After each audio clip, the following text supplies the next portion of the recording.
you guys. This is going to be the first time I try to do this. Oh, there. Okay, it worked. I was able to go to the next slide. This is a module for urinary elimination. I'm going to try to do this in 10 minutes, 10 to 15 minutes. It's 11:23 right now.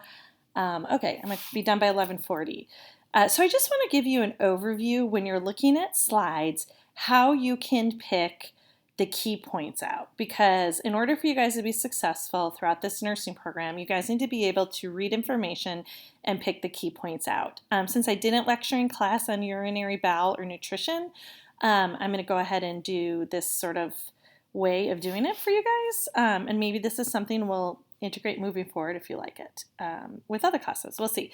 So here's the structure and function of the urinary system. Go ahead and take a look at that. You can always read the notes under, which will give you more information. But again, you just want to make sure you kind of remember that. Some of the things you want to take away from is that basically what the urinary system does is it removes waste, right? So it's urea is what it's removing. And the urinary system actually plays an integral part in the blood pressure, our blood pressures, and also our acid-base balance, right? Because it has to do with how we are, how our fluid levels are working. So your kidneys filter waste from the blood. They balance salts and electrolytes in the blood. They regulate blood volume and blood pressure and maintain acid-base balance. So those are the key points I want you to remember about kidneys. And kind of what you want to take away is if someone has kidney damage, what then might you see, right? If someone's kidneys aren't functioning, what might you see? You might see a change in electrolytes. You might see a change in their blood volume. You might see a change in the amount of urine they're making. You may see a change in their blood pressure. They may be acidotic or alkalotic, right? So that's really the key point I want you to start to put together. I don't want you just to memorize and be able to name what the kidneys do and the parts of the kidneys. That's sort of information that's sort of like on the back of your brain. You know, it's like, I always think it's like packing a bag, right? If you're packing a suitcase, that's like your underwear, right? You always have to have it. You always need to, right? You always want to have your underwear. You want to have clean underwear. You want to make sure you pack enough underwear. You don't ever want to lose those basic foundations. But now we're putting on workout pants and we're putting on a sweatshirt, and that's sort of the next layer of information. And so the next layer of information is taking what you know about kidneys and seeing as a nurse how you might see it present if someone's kidneys aren't working correctly. And so that's really the gist of what we're looking at. Urine is filtered in the nephrons, right? So if someone is having issues with their renal tubules, right, they're going to have issues with urine formation. So if someone is having some sort of damage, if there's something going on, we're going to see if there's decreased blood flow to the kidneys, it's not going to be able to make urine. And that's really considered an emergency if that's happening. Filtration occurs in that it's hard to say, glomerulus, I think I said that right, and that's where urine is filtrated. So if someone is having a glomerular, I didn't say that correct, issue, that's where you're going to see electrolytes and things like that being off base. What are your ureters? You guys know what those are? Those go from the kidneys to your bladder, okay? So if urine is retained in the kidney and it backflows towards the kidney from the bladder, you're going to get kidney infections, right? So if you have some sort of blockage in the ureter, if you have something that's not letting the urine get from the kidneys to the bladder and then out your urethra, into the toilet, hopefully, if it's backing up in the ureters, you're going to have infection. You're going to have kidneys infection. So if you have inflammation, that's why sexually transmitted diseases can actually cause all sorts of inflammation and stuff and actually cause kidney issues too. You guys know about your bladder and urethra, right? You need a sphincter for continence control. And we'll talk about that as we move on. So someone has diabetes mellitus and they are worried about kidney disease and they want to know, where does urine form in the kidney? Well, it doesn't form in the bladder, right? We know that's the depository before it exits the body. The B is silly because what kidney forms in the kidney, it doesn't make sense.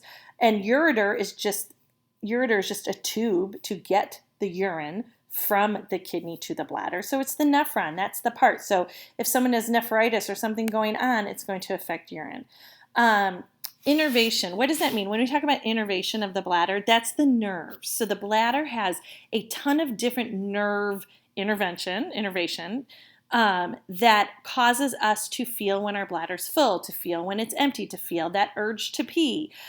So anything that can affect nerves can affect urination, right? So think about all of the different things. Micturition is another word for urination. So know that word, because like we found in tests, sometimes you see a word and you don't know what they're talking about. Micturition. I think I'm saying that right. Micturition. So anything that affects nerves is going to affect possible urination, right? So that's why those in clinical, a lot of what we're dealing with is incontinence. And there's possibly where the bladder's just emptying, right? But the biggest thing we're worried about is if someone doesn't feel an urge or urgency and the bladder just becomes distended and distended and distended, and nothing in the brain can signal those sphincter muscles to relax and let the urine out. That's an emergency. We cannot let someone's bladder just get more distended and more distended. And so that's why we see people on spinal cord with spinal cord injuries who no longer have that sensation. Usually it's not that the bladder is just relaxed and will keep emptying. Instead, it holds it, and those patients have to be on some sort of protocol where they're cathed every certain number of hours, etc. Normal urine is sterile. Isn't that interesting? I always find that super interesting. It's sterile. The bowel is not, but your bladder is. Bladder is sterile. So it can be diluted, it can be concentrated, it has to depend on what you, as we all know, what you eat. If you eat asparagus, you can smell, some people, actually, it's a genetic thing, not everyone has that, but it's how your body metabolizes one of the, I don't know what the right word is, nutrients or whatever in asparagus, that not all people's pee is affected. Just FYI there. So basically, the average adult, I like to say 1 to 2 liters. That seems a little easier to remember than 960 to 1920, but 1 to 2 liters of urine a day. But we all know from ourselves, how that can be affected by exercise, heat, are we sweating, what have we had to drink, how much salt did we drink, all those kinds of things. So it's important that someone is peeing appropriately. The amount that someone's urinating, their patterns of how they urinate is all, how they urinate are all signs of, can be signs of something else going on, whether it's with the bladder, whether it's with the kidneys, right? So normal urine is sterile, so you should not have bacteria in the urine. That would be a urinary tract infection when you have that. So we have all different kinds of things that alter our elimination, right? You can either have it retention, I talked about that, where it doesn't empty, or you have loss of voluntary control. So that's someone who's incontinent. We see a lot of that with our elderly patients, and some of it is cognition. They just no longer recognize the urge. All different kinds of things. So sometimes with a urinary tract infection, because of the inflammation, everything gets a little bit messed up and you constantly feel like you have to pee, but then when you go, it's just a drop. So that sense of urgency is sort of affected by the inflammation. So all different things can alter the structure and function. Know all these words. We talked about these in class. I want you to know all those. Anuria is, understand, and I know I mentioned this in class, this is the failure of the kidneys to excrete urine, whether blood flow has been decreased to kidneys because of trauma, whether you have something else going on that has caused damage to the kidneys. This is a life-threatening condition. You have to figure out why. Why are the kidneys no longer making urine? And if that's going to continue, this patient's going to need to be on, dialysis, and all sorts of things are going to need to be figured out. Just know what dialysis is, okay? Basically, it's during hemodialysis, the blood goes, through a machine that basically cleans out the blood because the kidneys aren't working. So dialysis is a way to bypass kidneys that aren't working. So if your kidneys aren't working, you will have to go on dialysis to filter your blood, because we know we need to filter the anuria out of the blood, right? So or the urea, we know we need to filter the urea out of the blood. So just know what dialysis is, okay? Here's a picture of someone going to dialysis. From a nursing standpoint, what kinds of things do you think it would affect? It affects psychologically. It affects people, they can't work often because they have to be on a schedule for when they have dialysis. Hopefully they can get a kidney transplant, but some aren't able to. I mean, it is a huge, huge lifestyle change. Oliguria is where you just have less, right? So we say less than 400 cc's a day in adults. And you can have it from all different kinds of things, right? So, and we look at that, when someone's in acute or chronic renal failure, and the kidneys aren't working as well, we'll start to see it. This is different than anuria, where no urine is being made, right? And no urine is being made does not mean it's being retained. Urinary retention is different. That's the inability for the bladder to empty. This is the kidneys aren't able to filter and make urine. Therefore, we have to filter the blood ourselves, because urine is how we get rid of those products that need to come out of our body. So just know what oliguria is. I&Os is something you will do a lot as a nurse. It can give us a lot of information, especially someone who has any kind of acute or chronic renal failure. We often are even on like a strict fluid intake of how much they can take, and usually it's less, because doesn't that make sense? If you're in renal failure and your kidneys aren't working that well, we need to probably restrict the amount of fluids that you have. And that's something the doctor is going to figure out the amount. Polyuria is you're making too much. Why are you making so much urine? We see polyuria in a lot of people who are diabetic, especially if they're undiagnosed. Sometimes it's the first sign of someone being diabetic. Why? Because you have all this extra sugar. What do we know? What would happen if you have all this circulating extra sugar? You're going to pull water into the cells to try to dilute it, right? Because we always are trying to get to this status of equilibrium. So we have all this extra circulating sugar. We're going to pull all this fluid to try to dilute the sugar, and then it's going to go through your body, and you're going to keep peeing and peeing and peeing and peeing and peeing. Okay. Also, if you drink a lot, you're going to find that. I'm going to look in the notes and see, did I get through this? Nocturia, someone sleeping, going to the bathroom during the night from a urinary tract infection. We see this a lot of times in our elderly population. This is a big deal. They just are lacking the cognitive ability to be woken up by those sensations, because everything is just getting a little dampened down as they get older. All right, I have 5 more minutes. I'm getting there. Dysuria, painful. Hematuria is red blood cells. And sometimes you won't see it. If it's gross, meaning when they say gross blood, it always means like, I know that sort of sounds bad. They don't mean gross like ew. They mean gross like you can see it. Like something is gross, it's visible. Gross blood is blood that you can actually see with your eyes, versus microscopic hematuria, which is blood you can't see, but the red blood cells are picked up on a exam. It can mean all different kinds of things, often signs of a UTI. Incontinence, just go through all different kinds of incontinence. People who have weak bladder muscles, sometimes after you've had a baby, they have stress incontinence, which means they pee their pants if they sneeze, right? These are all types of urinary incontinence.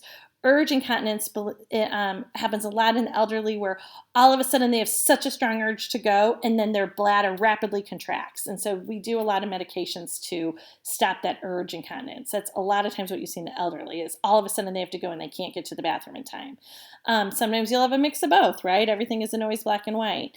Functional incontinence, whatever, everything seems to be functioning effectively, but they're still incontinent. And then overflow is they cannot empty their bladder. There's some sort of muscle or nerve, something going on, and there's this constant dribbling. So urinary retention is a big deal. We need to find out why someone's having urinary retention. Acute urinary retention might be from surgery. You've had surgery and you have anesthesia and you don't feel your bladder. You've had an epidural, so you're not able to empty your bladder. So anyone who's had an epidural has to have their bladder definitely, has to have their bladder, my battery's running low, so I have to get up while I'm talking. We have to, make sure their bladder isn't getting over distended. In clinical, you guys were able to look at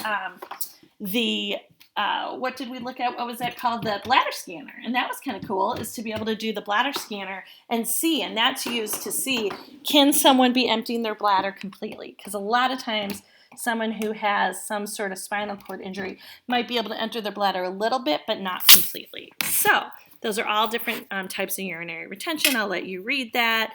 All different kinds of things affect that. You guys can read through the diversity considerations. Certainly, I've touched on developmental and psychosocial factors of all this. You guys can do that quiz yourself.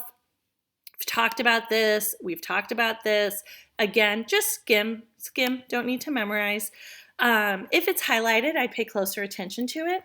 So UTIs, right? The single most common hospital-acquired infection. That's when they talk about those catheter something urinary tract infection, catheter acquired. Sorry, that's what a CAUTI is. And hospitals have to keep track of their CAUTI rates. It's a really big deal.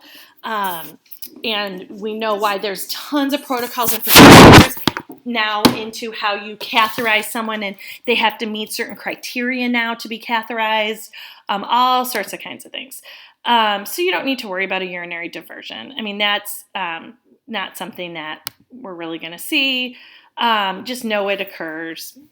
You can read through health assessment questions and things you might ask a patient. Just skim through those. There's a picture of a bladder scanner. Again, these are things we look at when we look at urine, okay? These are things that we can just see on, with our eyes. Again, other things that are looked at. Pay attention to this. One of the things we look at is your BUN and creatinine. And we look at how they react to each other. And so in an acute kidney failure, we're going to see a rise in the BUN to creatinine ratio. And someone's going through shock, dehydration, severe bleeding, right? If blood is being shunted away from the kidneys and it's slowly starting to fail. Anything that stops blood going to the kidneys. So just sort of read through that. On a UTI, these are things that we look at. It's not normal to, on a urinalysis, it's not normal to see protein. We shouldn't see glucose. You shouldn't see ketones. So it's just things that they look at to try to rule out other conditions. Know that nitrite levels can be a sign when bacteria is present. So if a patient is positive for nitrates, it's often assumed that they have a UTI, and then we send a culture and sensitivity. Why do we do that? Because we've learned we need to know what kind of bacteria is growing and what kind of meds will kill it. We don't want to just, we don't want to do these broad spectrum antibiotics. Sometimes we actually will collect for a whole 24 hours to give us how much urine is in 24 hours instead of just a one-time thing. So again, you can just read through this. They use ultrasound, they use x-rays. They'll do an IVP where they actually use some sort of contrast to go in, or a CT. These are all different ways we can look at the bladder. Cystoscopy, similar to colonoscopy, what we talked about. This is a scope is actually inserted into the urethra to look at visualization of the bladder, and then they can do a biopsy. So it's the same idea, and they can actually see the lining of the bladder. So this would be often if they're concerned about, bladder cancer, those kinds of things. I'm going to let you just read all of this. You guys know that. Skim it, skim it, skim it. We've talked about this in class when we did our whole project that day. Kind of a takeaway is that females are at increased risk for UTIs. Therefore, it's really important we teach people to wipe from front to back. And when we use a catheter in a patient, we want it to be a closed system. And really, they used to irrigate bladders, and now they've really found it's not okay. They really don't want you to do that, because anytime you introduce anything into a catheter, you risk the effect of pushing bacteria up into the bladder, which then it can travel to the ureters and to the kidneys. So just kind of things that have changed. So you can read, you'll understand this. If you have a home health alert, different kinds of bedpans and urinals. You guys are getting practice on seeing these in the hospital. Why we use some of these, obviously, if someone's at risk for fall, they can't get out of bed, all those kinds of things. Bedside commode can often be used if someone doesn't want to walk all the way to the bathroom. Usually we put them on a schedule and kind of encourage them to void, at certain intervals, I's and O's. We call it a hat, right? So we put that hat in the toilet and someone pees in it and we can see the amount that they peed. And this just kind of gives you an idea of how you do I's and O's. I think we've done this. Always, they like to ask developmental questions and how it may affect kids. So keep in mind, sometimes kids, while all of these things are true, the kind of most important thing is that without their parents, sometimes kids would be scared. Read about Kegels. Kegels are exercises you can do to train the PC muscles, it's called. Those are the muscles of the pelvic floor that surround your urethra. And so a lot of times people will go to physical therapy, or doctors will teach patients how to do these pelvic floor exercises if their bladder, especially if they're having like leaking of urine where they can't hold it, like that stress incontinence. This is what's used to help treat stress incontinence. Again, ways to prevent UTIs, encouraging women to urinate actually everyone should urinate after sex. It's women's urethras are a lot shorter, so they are at increased risk for UTIs, but men as well. So everyone should, drink lots of water, because the more you can move fluid through your body, the less it can just sit there. All of those kinds of things. So this is about those caudis, that really catheterization causes 80% of UTIs. So you guys, I know, oh, I hope you can see my arrow while I do that. But these are the different types of Foley catheters. This is what we call a red rubber. And all you do is it's just a straight catheter. You go in, it drains the bladder, you pull it out, just straight catheter. Foley triple lumen, this is what you see if you have to do some sort of bladder irrigation. So this is what you do to blow up the bubble. This is where the urine comes out of. And then this port can be used if you're irrigating. Remember I said that's a triple lumen. We don't like to do that very often, but after like prostate surgery and things, they get blood clots, so they need to be able to irrigate it. This is what you're normally going to see. This is just your normal Foley catheter. There's two parts. Urine comes out of here. This is where you attach a syringe to blow up the balloon to keep it in the bladder. It's a closed system. We try to keep it all closed to keep bacteria away. This is a coude. This would be used for someone, I'm just going to actually say exactly how they say it. This is like someone who has scar tissue and things like that, where it may be difficult to get through. It's more a hardened tip, and that's called a coude catheter. So you have a straight, this is just one time in, one time out. You have a Foley, and it has a port to blow up so it can stay in the bladder. You have a triple lumen, and this is used for so that you can irrigate the bladder. And you have the coude that has a little bit of a firmer tip that's going to be used for someone who has like scar tissues or they have a hard time getting up. Well, I'm going over more time, but this goes into it in more detail. Again, I think you guys can read all of this. You can read what a UAP can do. In some instances, a UAB can straight cath. But all of those things, they always have to be able to show that they know sterile technique and all of those kinds of things. I just want you to read that. It's interesting, and I want you to read about that. I think it's very interesting. This is where they talk about why we shouldn't irrigate bladders unless needed. And these are all evidence-based practice to help prevent those caudis. Again, collaboration and delegation. Just read through, you don't need to take notes on this. Just read through.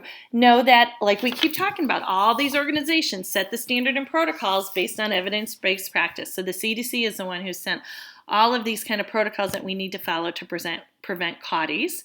And also, we know that hospitals have to report their rate of caudie infections, and it can affect reimbursement. So you can use just soap and water on the urinary meatus if someone has a catheter in place. And so basically you can look at that. This is a big deal.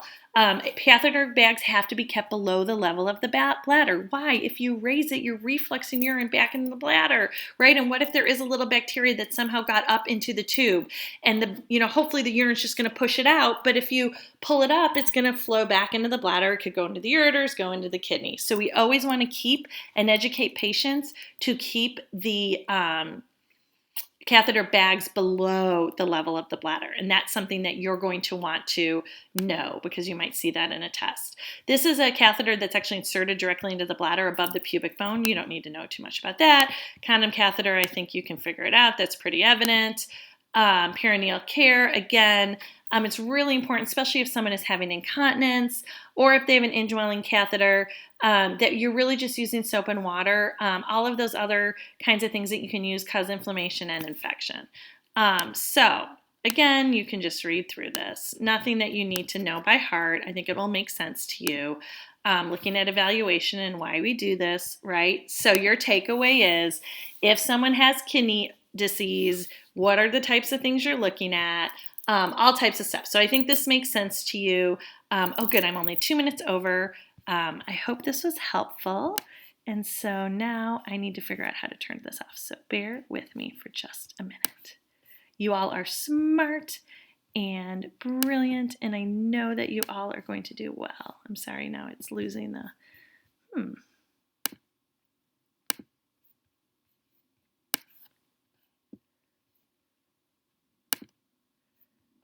What happened here?